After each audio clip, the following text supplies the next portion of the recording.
waa jërëjëf donc maa ngi tudd Ndeye Ngone Coulibaly nekk chargée de projet en même temps coordonnatrice du collège des jeunes de Wildaf Sénégal donc tey li ñu yëkkati fii mooy pour waxtaan ci wàllum 200 ans wu Talaatay Nder maanaam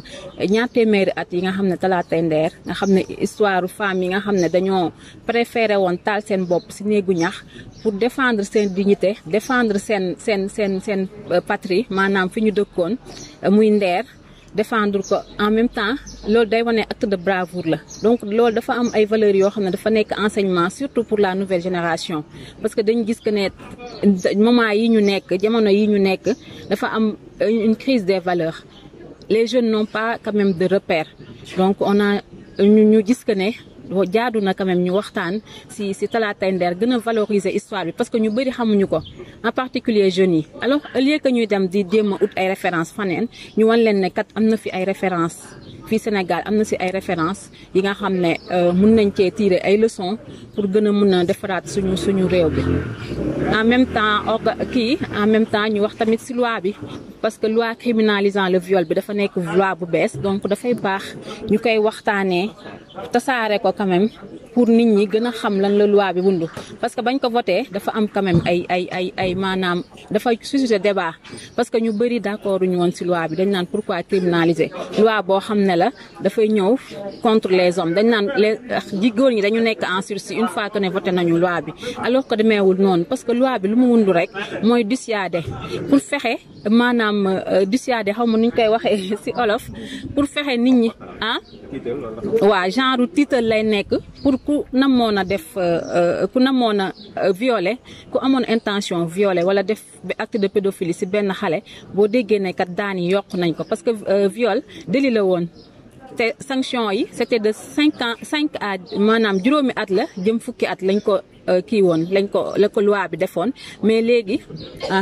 mais léegi ak loi bu bees bi dañ gis ne sanction yi dañ ko gën a daan yi dafa gën a sévère daan yi dafa gën a diis donc pour permettre rek dissuader potentiel potentiel ak responsable yi viol comme pédophilie. waaw muy lu bëri 2019 bi moom mun nañ ko waxee dafa nekk année bu metti ci population ci femmes yi. dafa nekk lu metti ngeen permettre ma tamit ñu remercier la waale suñu partenaire bi Oxfam moom moo ñu gunge pour ñu mën a def série de panel yi parce que demoon nañu Thiès ci mois de juillet le 23 juillet demoon nañu Diourbel du moins le 27 demoon nañ Thiès léegi nag ñu ngi ko terminé Dakar. bi amoon Tamba waaw mooy kaawu Binta Camara bi nga xam ne dafa nekk benn xale bu jigéen boo xam ne ay vingtaine d'années la am. dañ ko kii waa ji dafa bëggoon sàqu ci biir sàqu boobu mu ko bëggoon sàqu moom muy bañ ci la ko waa ji rayee ñu am tamit ci kaaw Kumba Yadd bi nga xam ne dañ ko violé moom tamit ray ko nee nañu sax kii woom la ni mu tuddee sax petit ami woom la moom moo ko def ñaawteef boobu nga gis que ne loolu dafa nekk lu méttee métti loo taxoon nag société civile bi levé wu daan na lii kat doy na violence yi doy na bien que loi bi prévoir woon na ay sanctions ñu ne il faut kat ñu gën a yokk daan yi pour mën a fexe violence yi dootul am comme lu demee ni ki viol ak pédophilie tamit. waaw prise en charge bi loi bi waxu ko bu leeralu ko donc day baax ñu jël ko en compte donc mécanisme de suivi aussi dafa laaj loi bi pour ñu am application effective dafa laaj loi bi mu am un certain mécanisme boo xam ne ci la ñuy mën a suivre xool jooyanti ko ni acteurs yi clés yi tamit gën a réuniraat xool naka la ñuy gën a ñoŋalee loi bi. aussi comme que dañu nekk ci période Covid bi dafay baax quand même ñu sensibiliser suñu mbokk jeunes yi surtout que ne temps yi dañuy wax ne jeunes yi ñoom ñooy ay cas asymptomatique maanaam ay porteurs sains te ñoom lu ci bëri ñoom ñooy dem di wàll ñi nga xam ne ñu mag ñi ñoo leen di wàll te seetlu nañu que ne Covid bi quand même bien que rey na ay ndawkat ñi mu gën a touché mooy personne de 3e âge bi donc dafa jot wax ak jeunes yi sensibiliser di wax nañ ne yéen doo leen menace bi donc solution bi yéen la yéenay solution bi pour Covid bi suñu bëggee mu jóge fii yéenay solution bi donc war ngeen jël bépp jumtukaay war ngeen def lépp loo xam ne respecter mesures yi ñu jël port du masque beeg yooyu gel yi yëpp parce que da ngay dégg ay jeunes ñu naan masque bi daf may fatt en tant que jeune dañu war a quand même conscient par rapport ak gravité situation bi ñu nekk su fekkee jeunes yi parce que jeune mooy avenir ëllëg réew donc pour que suñu Sénégal gën a kii émergent comme ni ñu koy waxee ñoom tamit dañ si am part de responsabilité parce que Covid bi kat bu gënee persister bu gënee durer si dëkk bi du baax comme que ñun pays sous-développé lañ en quelque sorte donc maa ngi appelé sama mbokku jeunes yi nañu jël ay jumtukaay jàpp bu baax ci sensibilisation bi jàpp bu baax ci ni ñuy xeexee corona bi mu abal ñu jërëjëf. Oui, effectivement, merci beaucoup pour cette question. Donc, avant ça, permettez-moi quand même de présenter un peu notre organisation qui est WILDAF FEDAF Sénégal, Femmes, Droits et Développement en Afrique, qui est une organisation de promotion et de protection des droits des femmes. Donc, par rapport à ce panel qui nous réunit, normalement, les activités étaient prévues pour le mois de mars 2020, lors du mois de la femme. Mais étant donné le contexte actuel avec la Covid qui est survenue, donc on a jugé nécessaire de reporter ce panel. Effectivement, avec les mesures qui ont été prises quand même, les interdictions. Donc c'est ce qui nous a amené à faire tenir ce panel à ce mois. Parce qu'on avait démuné, ce panel devait se tenir à différentes régions, à savoir Diourbel, Thiès et Dakar également. Nous avons tenu un panel à Diourbel le 23 juillet et un panel à Thiès le 27 juillet. Et c'est Dakar qui clôture aujourd'hui. Donc l'intérêt est la liaison entre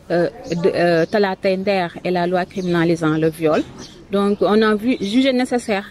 qu'à chaque fois on se réfère à chaque fois on organise le 8 mars en se référant à des femmes occidentales. Et on s'est dit pourquoi ne pas quand même se référer à Talla Tender, surtout que 2020 coïncidait avec les 200 ans, parce que c'était en 1820 que s'est tenu Talla Tender. Donc on a jugé nécessaire aussi de puiser et aussi d'inciter les jeunes à avoir des enseignements par rapport à Talla Tender, vu quand même certaines valeurs qui étaient véhiculées par ces femmes, à savoir la bravoure, à savoir le leadership et à savoir aussi la protection de leur dignité et également de leur patrie. Donc ces femmes se sont immolées pour pouvoir quand même défendre ces valeurs que j'ai citées, ce qui n'est pas quand même chose de nos temps. Parce que de nos temps, personne n'oserait quand même s'immoler pour la juste cause de défendre ces valeurs. Donc on a jugé nécessaire d'organiser ça et d'enseigner les jeunes sur ces différentes valeurs. Mais la liaison aussi, c'est parce que en même temps, une nouvelle loi est votée en 2020, le 10 janvier 2020, pour pouvoir quand même, pour criminaliser le viol et la pédophilie, qui constitue quand même un tournant décisif quand même et très important, une avancée je dirais dans le combat pour la protection des droits des femmes et des enfants. Donc ce collectif a tenu un sitting suite à la mort surtout de Binta Kamara qui a déclenché ce déclic le 18 mai 2019 et aussi d'autres femmes qui ont été tuées à Thiès, Koumbayad, le cas de Koumbayad. Il y a aussi le cas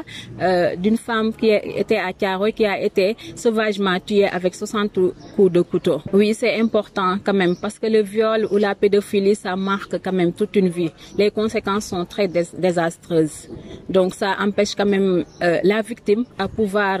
progresser dans la vie, à pouvoir participer activement dans le développement de notre pays. Il y a des conséquences sanitaires graves, tout ça pour les jeunes et comme pour les femmes. Par rapport au Covid, toujours allant dans le sens de la sensibilisation des jeunes, parce qu'actuellement on dit que les jeunes sont les porteurs sains. Et que ce sont les jeunes quand même qui contaminent les vieux. Donc en ce sens, j'appelle les jeunes quand même à travailler davantage sur la sensibilisation et leur dire que vous n'êtes pas une menace mais plutôt une solution. Vous êtes la solution à cette pandémie. Comme étant un porteur sain, donc vous devez quand même prendre toutes les mesures nécessaires en vue de protéger vos parents, vos grands-parents et toutes les personnes âgées. Donc c'est ce message que je lance aux jeunes. Merci. Voilà. Ouais.